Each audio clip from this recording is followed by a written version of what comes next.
So I'm single. Thank you.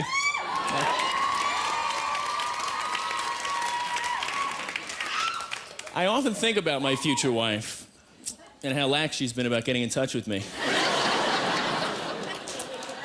I don't know, being single is kind of a struggle between loneliness and euphoria. It's like loneliness right before you go to bed at night, and euphoria the whole rest of the day. Right? Just real happy. The balance.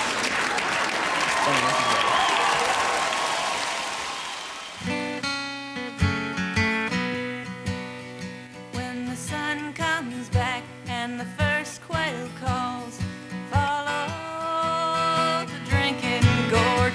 There the old man's waiting for to carry you to freedom. Follow the drinking gourd. Follow the drinking gourd.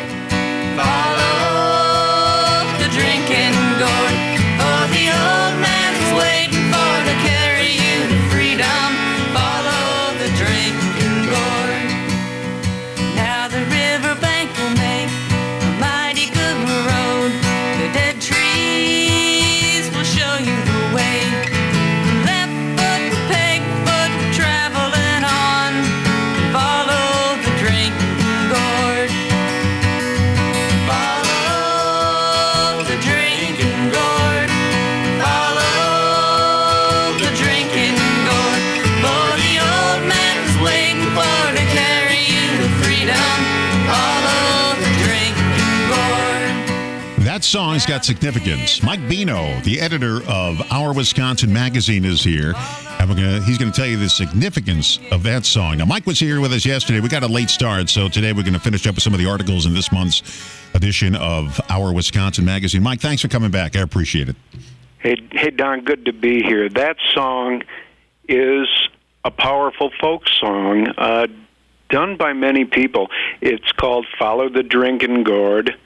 It first shows up in the literature around 1910, I believe, and it was first published about 1923. But the story that's being told there, and it's been handed down through the years, is helping direct a fugitive slave or slaves north from the Delta in the South to freedom. Okay, so how do you get north to freedom, to the northern states, to Canada? You travel at night because you're being chased, and you look up in the sky and you see the Big Dipper, the drinking gourd. They're following the drinking gourd, and they're traveling along rivers. They're talking about the ferryman's going to take them across, and that's the story. Much like Wade in the Water, same kind of thing, a spiritual where they're telling people to walk in streams up the water so the bloodhounds can't track them. So this story ties in with something in Wisconsin, and it's in the February-March issue of Our Wisconsin Magazine. Very neat. There's so many things to see in Wisconsin. And in the town of Milton, near Janesville, there is the Milton House Inn, built in 1844. It's a historic place now. It's a museum you can go through. It's an inn and a cabin. It was a store at one time, place for travelers. The Milton House Inn is the only certified underground railroad site in Wisconsin that's open to the public for touring. Between the Milton House, the inn, restored, it's a beautiful building, there's a 45-foot stone tunnel that runs to the cabin in the woods. So if anybody had to run, that was their way out. And there's at least one documented fugitive slave that did just that. So this is an example of something that's really neat in Wisconsin. Going along with that, the interior decor of the Milton House, a Wisconsinite, a retired art school teacher, made a mosaic of 9,000 pieces, okay, depicting this song. So you can see the black fugitive looking up at the night sky. It's gorgeous work. Connie Beer taught in the Milton School District 34 years, and also working with her as another retired school teacher, Vicki Cottom. They've made several mosaics in there. There's a painted mural from 2019. Gorgeous artwork that tells a story. So all history isn't just old black and white pictures. This really comes to life. And in the magazine, we try to show a lot of color to help bring Wisconsin to life. So this is an example of one of the neat stories that's out there. And in the magazine, we ask people to chip in tips about neat and unusual things that for people to see and do in the state of Wisconsin. Somebody said, well, there's talented artists here. Well, there are talented artists all over in many mediums. How is this one different?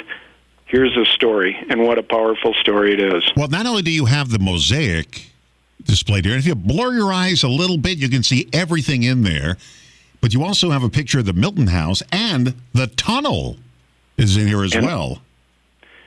Yes, and the picture of the artist in her, they built an addition onto their home because she works with these thousands and thousands of pieces that she makes herself out of clay, and she fires and glazes them, and it's like making a puzzle, but making your own pieces for the puzzle as you go.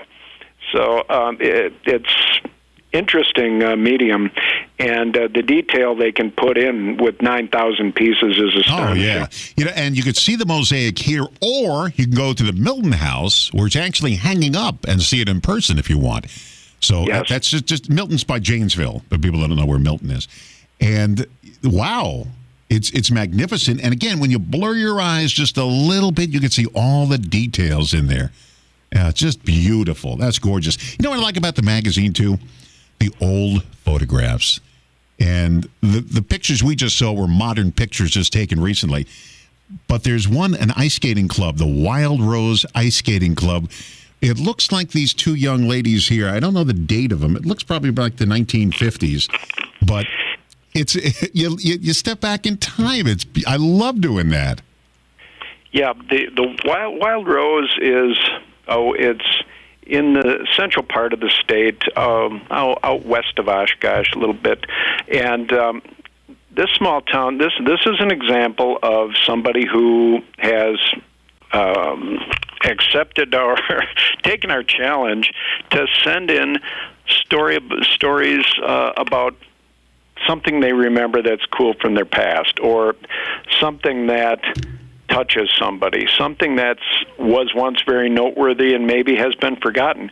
So the little town of Wild Rose farming community, Waushara County, I believe,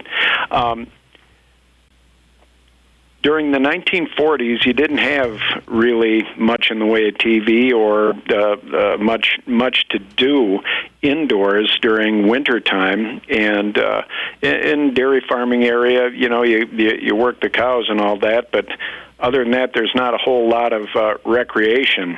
I've often heard that a farmer's idea of a vacation is more work. But anyway,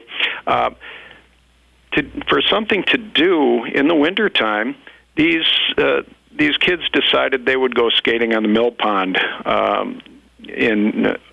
right outside of town, the river. And some of the grown-ups saw this interest in skating, so the guy at the local lumber yard decides, well, I've got some land here, wide open land, let's flood it. So he floods it.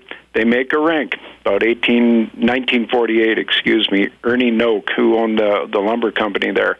And the kids are out there skating. The firefighters started flooding the rink, and the adults would shovel it. And when they needed more people to shovel, Ernie would go into the local bowling alley in the tavern and clear the place out and say, look, you guys get to work, shovel this rink off for the kids, maybe I'll buy you some beer afterwards. So he did that. They had a warming hut and a sawdust floor so it wouldn't harm the skates, and a wood-burning stove, all that. Then it progressed from there to, why don't we do an ice show? An ice skating club. Why don't we do an ice show? The whole town gets together, okay? This was done over many years. They would make costumes. They brought in professional figure skaters from Milwaukee and paid them to train these kids. They had an insignia made up. I see it. Yeah, I see the insignia, yeah. uniforms made up, all of that, and they put on these shows, and it went on for, I don't know, from the late 40s into 1953, and I think as television came on and things like that, people started spending more time indoors, but it's never been forgotten, and there is a museum in Wild Rose that comprises 7 buildings. We got a letter to the editor that we're going to run in our next issue, a follow-up to this, where they've said because of this story, more and more costumes and memorabilia from this old skating club have come out of the woodwork, and now they've got them on display in the museum, thanks to Jim Patterson's story. He now lives in Oshkosh. He recalled the days there and included a picture of him, a little bit rough, but it's the real McCoy. You can see a young kid and a young man in his skates, figure skates, and an instructor there. That's the pro telling this farm kid how to cut a figure 8 or something. But the Wild Rose Museum is open, and they're open June through Labor Day, and they will now have a greatly expanded display in there of the local color we're talking about, and they're open all summer. They're even open by appointment, so if you call them. So that'll be in our next issue. We'll have that letter to the editor, the phone number. But it's some of the neat small town stuff that used to go on, and maybe people aren't out figure skating so much anymore, but other things have taken its place, and that's just some of the vibrancy of Wisconsin in winter. And coming up in just a few moments here, we're talking to Mike Beno from Our Wisconsin Magazine. Nowadays we want ice. We hit the button on our fridge and ice spits out. But back when, it was a business, cutting and selling ice. We'll talk about that coming up in just a moment. I want to play some more of that. Now that you know about the song and the mosaic, now you might appreciate the song more. Follow the Drinking Gourd. Back in just a moment. We're at 99.9 FM, 98.1 FM, 1400 AM, WRJN, a civic media station, hometown radio. Refreshed. More with Mike in just a moment. Stay where you are. Now the riverbank will make a mighty good road. The dead trees will show you the way. Left foot, peg foot, traveling on. Follow the drinking gourd. Follow the drinking gourd. Follow the drinking gourd. For the old man's waiting for to carry you to freedom. Follow the drinking gourd. Now the river.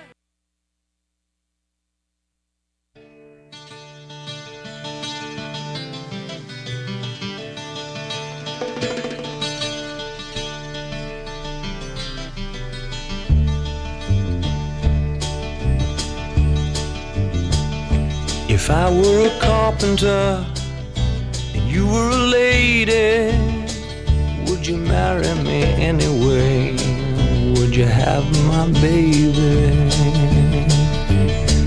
If a tinker woman... Mike Beno, my guest from Our Wisconsin Magazine. If I were an Iceman.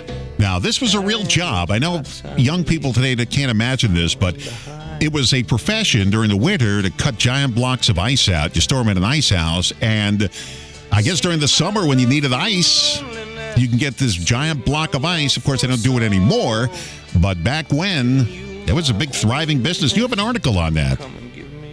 That's true, and in Wisconsin, where the winters have traditionally gotten cold, we had plenty of ice. Now, we're talking about the days before refrigerators, and so in the early 1900s and on up, ice making ice companies were very needed, and it was a blowing and going business. We've got a story in the February-March issue from Roger Lawrence of Coeur d'Alene, Idaho, who recalls, he's from Wisconsin. Our readers are now all over the United States and many different countries. But I digress. Roger was raised up around Tomahawk, okay? And his grandfather in the 1930s ran the Half Moon Ice Company, Lake Ice Company on Half Moon Lake. Old 51 used to go right past that little lake, and the Lake Ice Company in the summer floated a Ham's bear on an inner tube there. People got to know the bear, but it was kind of a landmark.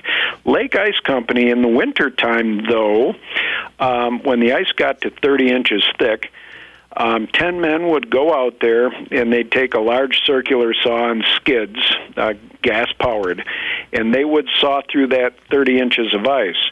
They would crosshatch it like a checkerboard, and they had long, pointed ice pikes. You got to get that first block out of the way, and they would float these ice cakes in a channel that they cut to the shore. Now, some of those were like 20 by 40 foot blocks, 30 inches thick, quite heavy.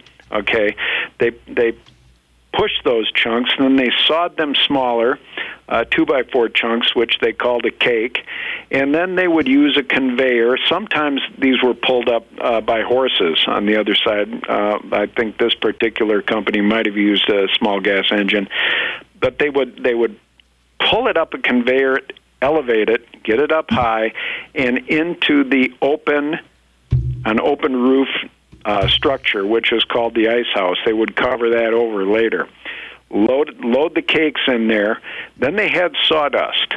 Plenty of sawdust they made, and they would pack that around the cakes and layer the cakes inside the ice house. Okay, that would insulate it and hold the cakes of ice into the warmer weather. What would they do with those when they got the ice house all covered up? Well, after winter, you're getting into spring, and people start needing refrigeration for their food. What they had before refrigerators were ice boxes. It was usually sometimes made of wood lined with tin or zinc, sometimes some metal on the outside. Some of them got ornate after a while. But you would obtain a cake of ice, a good-sized one, put it in that ice box. There was enough room for your food, and there's a drip pan beneath. You had to continually take that drip meltwater out. Right. But these ice cakes would last until way into August. Are we going to break here, Don? No, go ahead. Okay, these ice cakes would last into August. So, and at first they were hauled by horse and wagon, then by delivery truck to the neighborhoods that needed them. This was cities. This was, in this instance, Tomahawk is a small town on the Wisconsin River, and some rural stuff. But even in bigger cities, ice men would carry that ice residence to residence. They had a leather piece they'd put over their shoulder, tongs, take that ice, put that cake on their shoulder, and heft it into the house. Chisel off some pieces because it's sold by weight, and the little kids would run behind the wagon and get the ice chips so they could suck on them. Big business until the advent of the refrigerator. Yeah. And in this particular story, the old Model A Fords that they hauled the ice with, well, when the ice business dwindled, Roger Lorenz's father and grandfather went into fuel oil, and they put tanks on the backs of their trucks and converted. Or hauled legal hooch during Prohibition. Maybe if this was the 30s, maybe. Yeah. Well, this is, I'm looking through the magazine here, and of course I've seen it about 4 times already since I've got my issue. Even the recipes in here look fabulous. The photography is just beautiful. It's a high gloss, great stock magazine. It's called Our Wisconsin Magazine. It is just amazing how you put this together every month. Every photograph, you can just, even if you don't want to read the stories, the photographs are just wonderful in this magazine. People could submit photographs. They're in perfect color. There's no bleed through on anything. It's just beautiful to look at. And that gatefold in the middle is just, it's suitable for framing.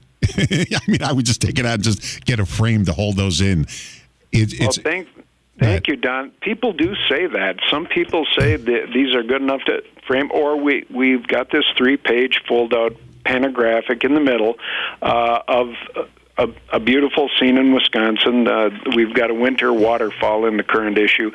People put them up on their walls, and they send us photos of that. Yeah. And yeah, we have some professional photographers who supply the most dense color images that would be on a 3-page panographic or a cover. But truly, about 80% of the content in any of our issues, stories and photos, comes from the readers themselves.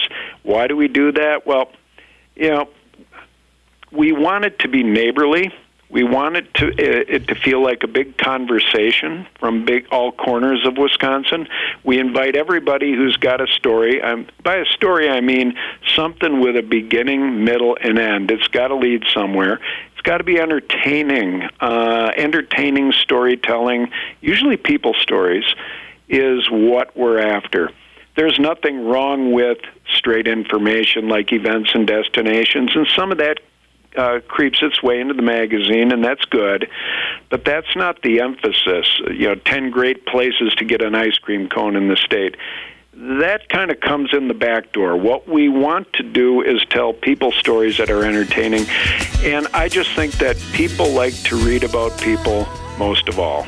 This is a beautiful magazine. It's called Our Wisconsin. Mike Beno, thank you very much. We'll see you for the next issue, obviously. And you can't miss the cover, the Aurora Borealis, a beautiful picture on the cover of the magazine. We talked about it yesterday. Mike, thank you very much for joining us here this morning from Manitowish Waters, up there in no man's land, Wisconsin. That's right. Hey, thank you. Send pemmican. Okay. Thank you very much, Mike. And this will be podcast around 10 o'clock this morning in case people want to hear it again. Thank you, Mike. Okay, thank you, Don. Bye-bye now. All right. We're talking movies coming up in just a moment with Bret Hoffmann from Marcus Theaters.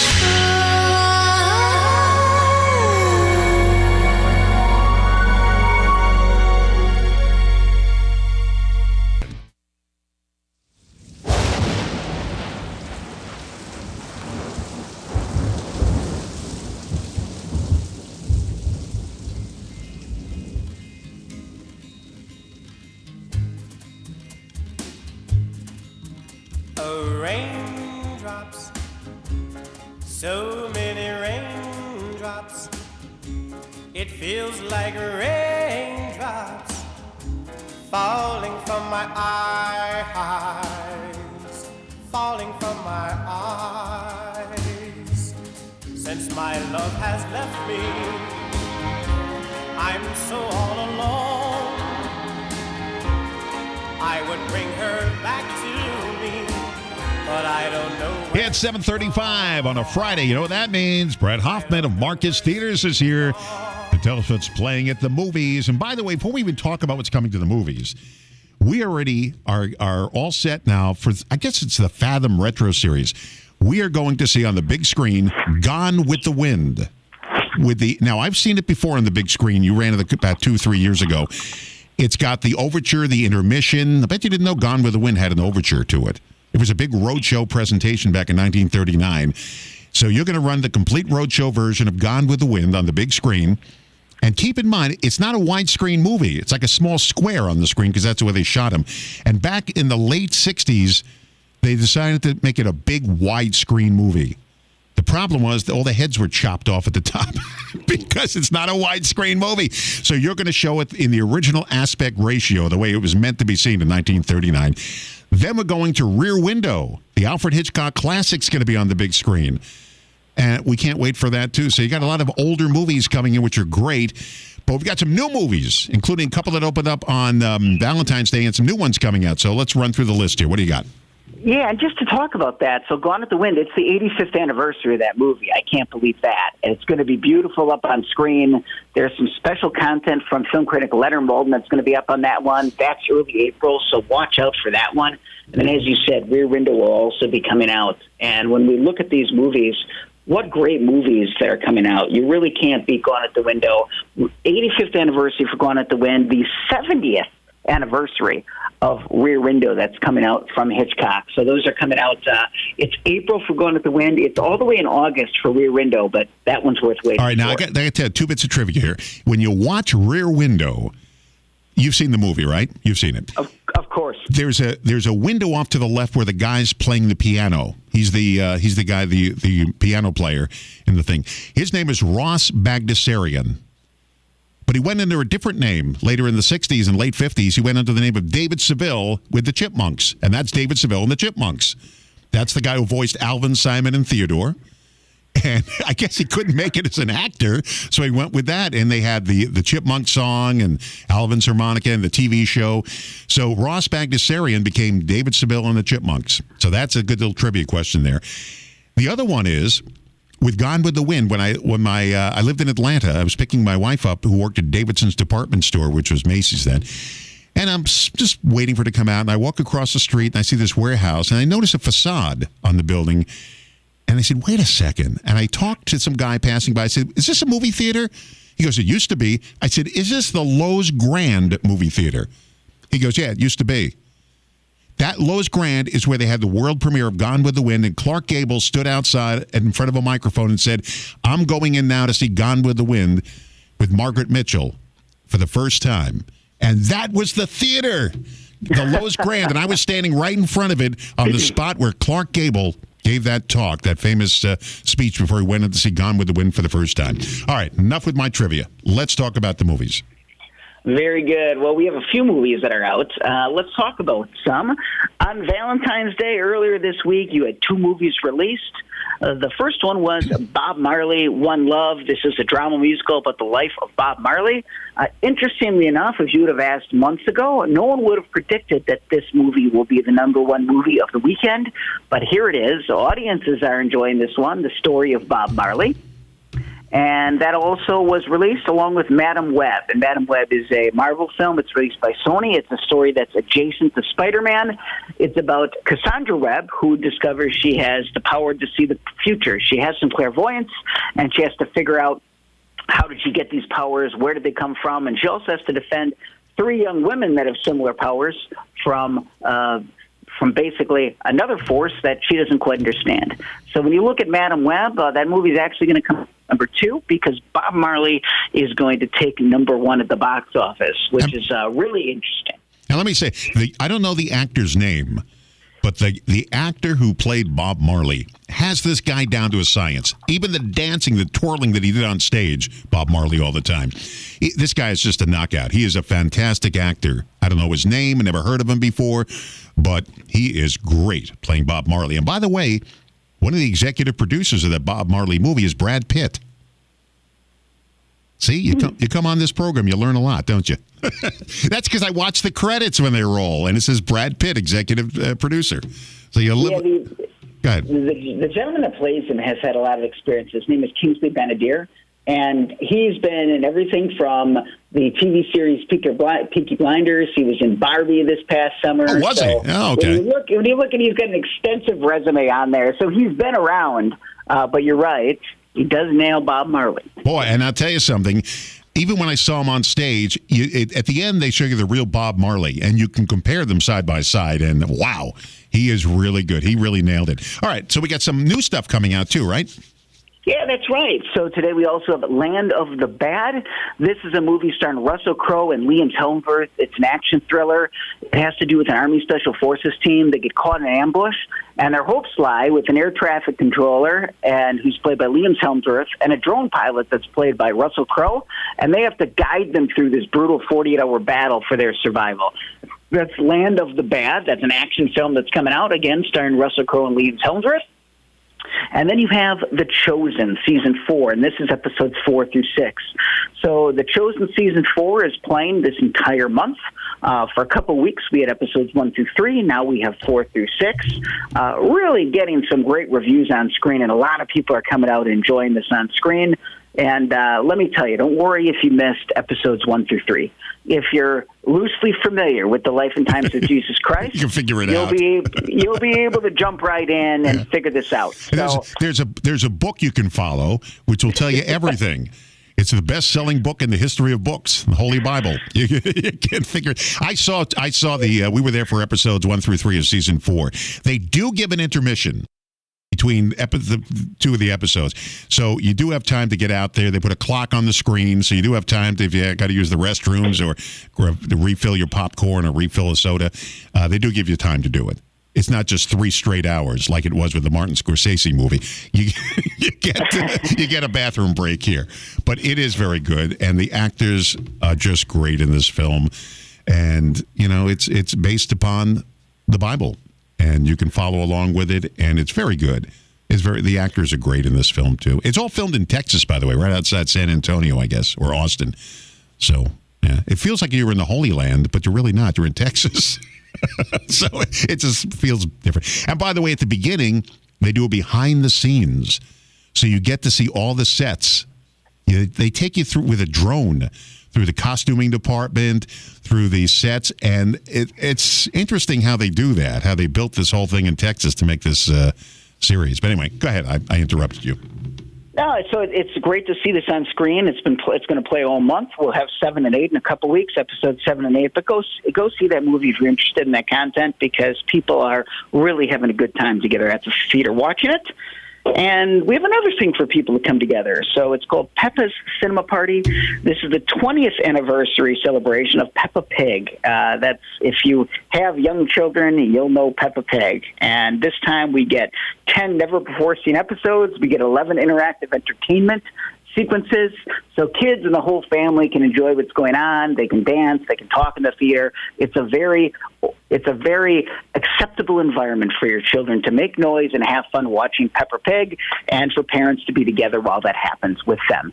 So that's at the theater right now at the Renaissance. So a little bit something for everyone. When you look at a Bob Marley documentary, you've got a Marvel film with Van Webb, you have The Chosen, which is about the life and times of Jesus Christ, and Peppa Pig Cinema Party for young children. So a little something for everyone this weekend at the movies. Now, here's something else about The Chosen. Now, they get into the nitty-gritty now of when the Sanhedrin are just about had it with Jesus already. Now, we're in season 4. They're going to season 7, they said, when in the pre-movie thing. So I don't know how they're going to stretch this out to season 7. Obviously, they are. But they're getting down to the nitty-gritty now, where they want to arrest Jesus. And once they start doing that, I don't know how they're going to stretch it out to 3, because now we're at the halfway mark, according to season 4. So it'll be interesting to see what they do to move this along. But I don't know. I'm not the writer, the screenwriter, the producer, the director, or anything. So we'll see. Dallas Jenkins is the director of the entire series. He does a great job on this, because there are a lot of people. You know how biblical epics of the 50s and 60s had casts of thousands? Well, they got casts of hundreds and hundreds of people here, and they all have to be costumed in order to make this movie. So this is a very expensive process to make these biblical epics. But the actors, everything, they're all good. And you say to yourself, and this happens with TV series as well, how do you keep all the same actors? You know, especially when they're the character who plays Jesus, he's been in a lot of TV shows and movies, but you got to keep him because he's so recognizable in the role, and some of the other people too, some of the disciples. But one they had to replace, and they mentioned that in the role of so-and-so will be played by, but he wasn't a main character, so you won't miss him that much. What do you got coming up in the future? What we got here? You know, we've got a lot coming up in the future. And if you watched the big game, we can say if you watched the Super Bowl this past weekend, you saw some trailers coming out. And I think people absolutely loved what they saw. A couple of the highlights for those, I'll tell you the best performing ones. Disney put out a trailer for the upcoming Deadpool movie. It's a rated-R Marvel film. They announced the title, Deadpool and Wolverine. Ryan Reynolds, who plays Deadpool, is going to be joined by Hugh Jackman, that plays Wolverine. This is now the most viewed movie trailer online of all time. It got 365 million views I read in that, less than 24 hours. I read that yesterday, yeah. So that one was probably the best performing in terms of views. The other two I highlight that people are going wild for is Wicked. Wicked is going to be released in a 2-part series over 2 years. The first part is going to be released in late November of this year. Check that one out. Universal Pictures is putting out Wicked. Of course, this is the smash hit on Broadway. This is based on a book, and Wicked is going to be a tremendous force when it comes to the holiday season at the end of this year. We saw it on stage in Chicago, and the music is just fantastic. And if people don't know, it's basically how the Wicked Witch from The Wizard of Oz became Wicked, and the story is about her, the Wicked Witch, and Glenda, the Good Witch. So it's a family story, but it's very good. The music is great. I got to mention here real fast, John Krasinski. Now here's a guy that was on the TV show The Office for 9 seasons. He played Jim Halpern on the TV show The Office. He's got 2 movies coming out. We just saw the trailers in the theater for 2 of them. One is called If, which is kind of a strange movie with live action and animated people in the film. And the other one is A Quiet Place, Day One. So this guy has 2 directed movies coming out basically at the same time. That's amazing. If stands for Imagining Friend. A little girl begins to see everyone's imaginary friends. That should be a really awesome movie. If you saw the footage for that one, that was the third one that I was going to tell people is really stirring up basically some great reactions from people, and they really want to go see that one. And A Quiet Place, Day One. He directed the first Quiet Places. He helped write and produce this one. He is not directing this one. Okay. In fact, director Michael Sarnowski, who's actually from Milwaukee, is going to be directing A Quiet Place Part 1. Both of those trailers, though, you saw during the Super Bowl. So go figure. You have 2 trailers during the Super Bowl that have to do with movies that you helped with. John Krasinski, and I don't think we'd ever have expected that while we were watching The Office. No, he's Jim from The Office, the goofy guy on The Office who married Pam and started the family. Hey, Bret Hoffmann from Marcus Theaters. Always fun talking movies with you, my friend. And we'll do it again next Friday. How's that? We'll see you then. Thanks so much. Okay, go to the movies. Go enjoy the movies. Get some popcorn and do what I do. Get some hot dogs and enjoy a good movie at the movie theaters. Coming up next, we're talking sports. Don't move.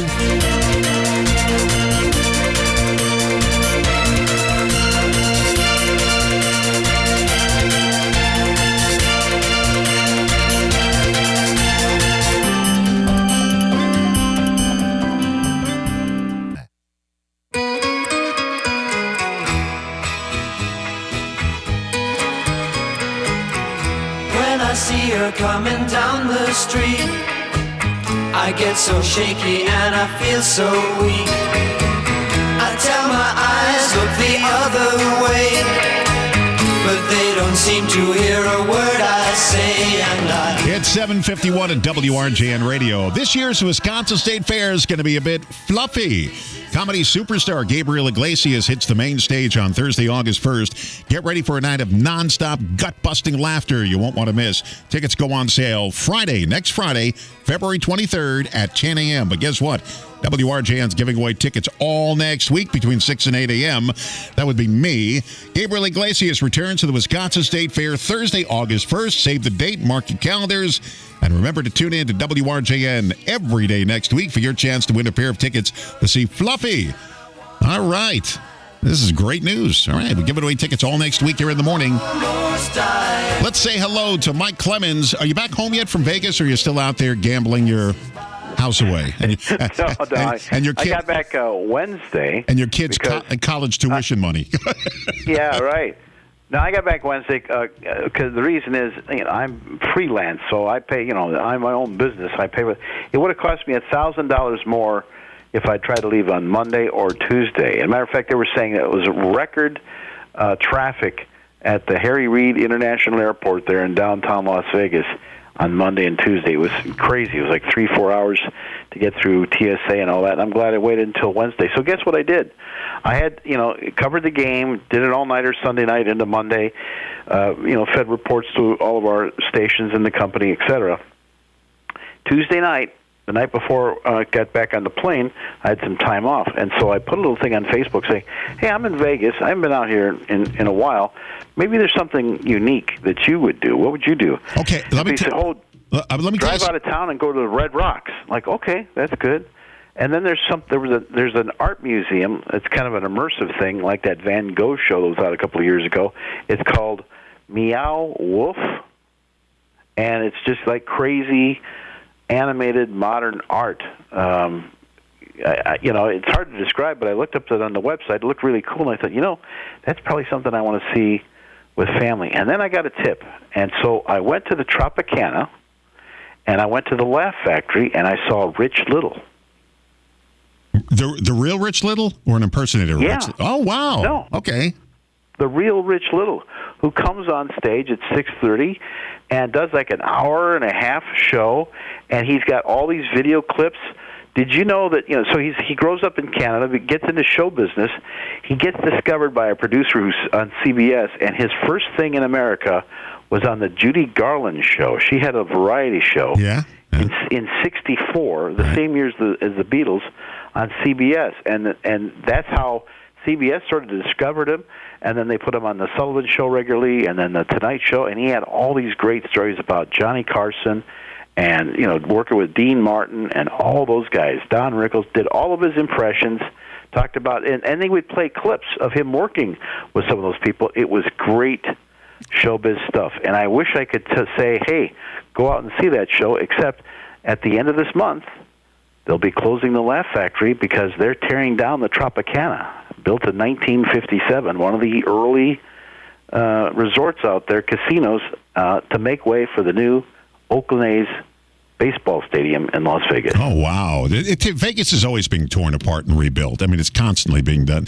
Here's something we did when we went out to Vegas once. We were trying to kill a day, an afternoon. I went out there for a wedding, and we had to kill the afternoon. Went to the Liberace Museum. It was actually in a shopping center. I don't know if it's there anymore. It's huge, and you get to try on these giant coats that Liberace wore, and they're very heavy. But, I said, who wants to see a Liberace museum? And it was fabulous. I had a great day out there. He was from West Dallas, right? Right, West Dallas, right, yeah. Yeah, so there's that Wisconsin connection. So one other thing I did on the same night is then after that, got in the car, and 10 minutes away, I went to someplace called the Neon Boneyard. Yes. And so there's the sign for a club that he used to play regularly at. It's his autograph in neon, and so like the Stardust, former resort. That sign is there. Golden Nugget Casino signs, all these famous neon signs. I know. They're now in a museum north of town. Pretty cool. And I saw your pictures of it, but I wasn't there, but I've seen a documentary on it, how this guy collected all these old signs from old Vegas. You can go on a website about old Vegas, and they'll show you all this stuff. But Vegas always reinventing itself. It's constantly being torn down. If you see the movie Casino, the Martin Scorsese film, they show all these buildings coming down and new ones coming up. But you had a good time at the Super Bowl, huh? Now, I got to ask you something about the halftime show, because we never see them setting it up. Do you actually see them set up the ice rinks, the stage, and everything? You watch that setup? Yeah, skating rink? Well, I can't. I mean, I'm up in the stands, right? But I've seen pictures, or sometimes I've been allowed. There's much tighter with security, and of course, after that knucklehead streaker got on the field, that's going to make my life more difficult. Knuckle, because of what they do with the. But it is amazing on all of the stuff that they have to haul out.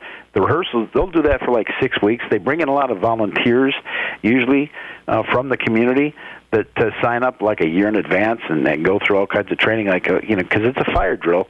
But people really like that one against Usher. I saw some of it. Also, though, I'm covering a football game, and so I'm usually taking a break, getting something to eat, pulling some stats, and getting ready for the next set of plays in the second half. So real quickly here, I've got 1 minute left. Spring training. Who ever thunk it? I mean, it's 25 degrees outside, and we're talking about spring training. The Brewers in spring training now. Oh, yeah. No, yeah, it's pitchers and catchers reported yesterday. There's a kid that they had out there yesterday. There's a lot of new faces, and they got a new manager. Pat Murphy, the guy who'd been the bench coach. He's taking over. But there's one guy that they've got. His name is Mizorowski. He's from Missouri. This kid throws a fastball at 103 miles an hour, the Miz. And as a matter of fact, he played for the Timber Rattlers last summer, and now they brought him up to the majors to see. I think he's 22 years old, but that would be cool. They've got a fastball pitcher named The Miz. My uncle Mikey, my father's brother, tried out for the Washington Senators baseball team years and years and years ago. And he wanted to be a baseball player, so he had to try out, and he wasn't paying attention to something, and he got hit on the head with a baseball on the field, and he said, forget it, I'm out. And he became a lawyer instead. Anyway, Mike Clemens. Did he sue them? No, he was just, they were, it was during, they were doing practicing, and somebody threw a ball. It was a little wild, and he got hit in the head with it, and he said, I'm not going to do this career. I'll be a lawyer instead and sue these people.